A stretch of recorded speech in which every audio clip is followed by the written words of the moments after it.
as we move closer to automation in the future. And so we've got the consumer and retail expert, Kate Hardcastle, on to talk us through the situation. Do you feel, when you first sort of heard of the phrase tech admin, it was like a light bulb went off in my head, Kate. It's like, yes, this is exactly how I feel. And clearly lots of other people feel similarly. Well, hi, good evening. Joe and I have been talking on a couple of interviews this week, and absolutely, I think I talk about tech automation frustration.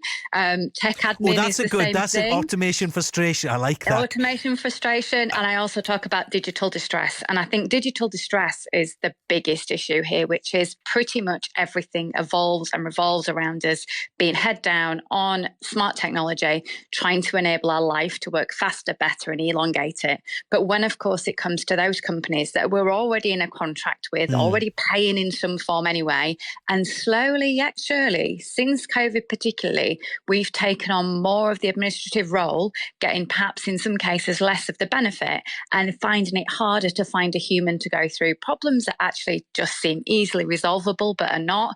I understand why that distress level is so high. Yeah. And yes, it's something we're commenting a lot. There are big opportunities for business to do it, mainly cost saving, billions it can add up to for those organisations. And yet it costs more money to acquire a new customer than keep an existing. And our customer service levels across every sector in terms of satisfaction are down, the highest levels of complaints that we've seen.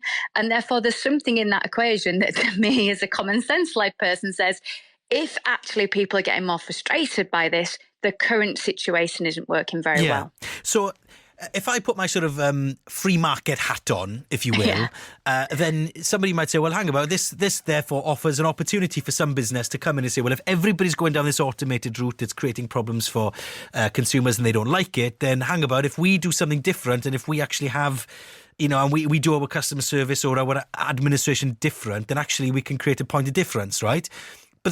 But nobody seems, is it just me that's missing that? Or is that actually happening, or we're just not seeing it? Or is there so much cost savings to be done by automating these processes that businesses aren't going to bother? So Jamie's really focused in his article on things like fuel companies, etc. But if I talk to you generally about where tech admin takes over, it's something as simple as a self-service checkout, right? Yeah. And we saw the big news story at the end of last year that the supermarket chain Booths were removing self-service checkouts.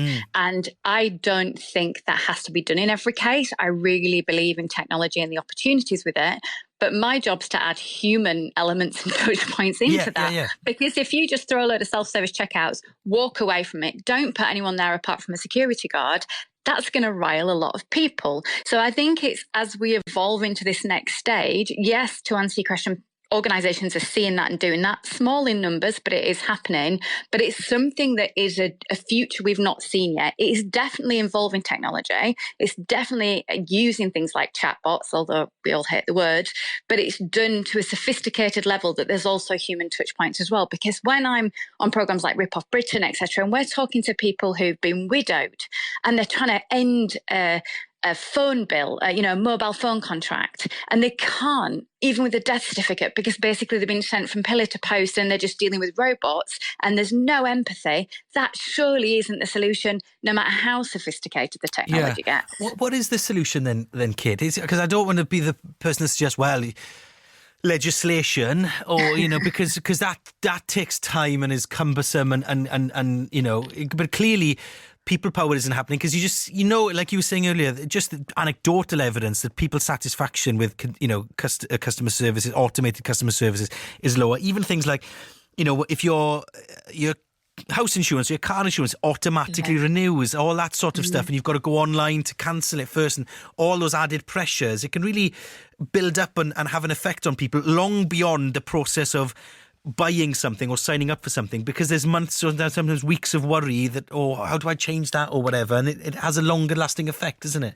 So, Stefan, you're 100% right to point that out, because when we talk about distress, this isn't simply just something that's a bit of an annoyance. This is really impacting. And when we talk about people that aren't always comfortable with technology or some of the parlour, some of the jargon that's used, it can be beyond. It takes over their lives. They worry about it. These are big bills in a lot of cases, and it's so stressful. So we mustn't move away from that.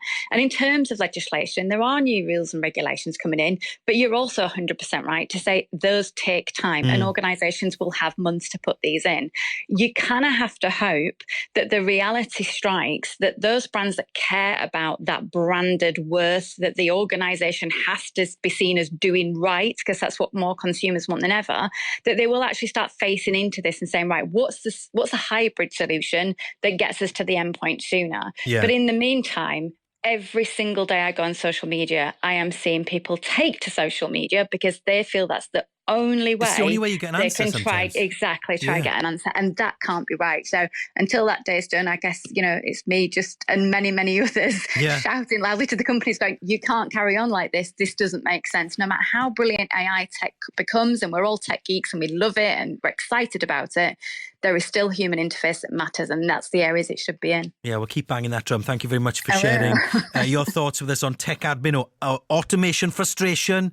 That was Kate Hardcastle there. That was her term, automation frustration, the consumer and retail expert.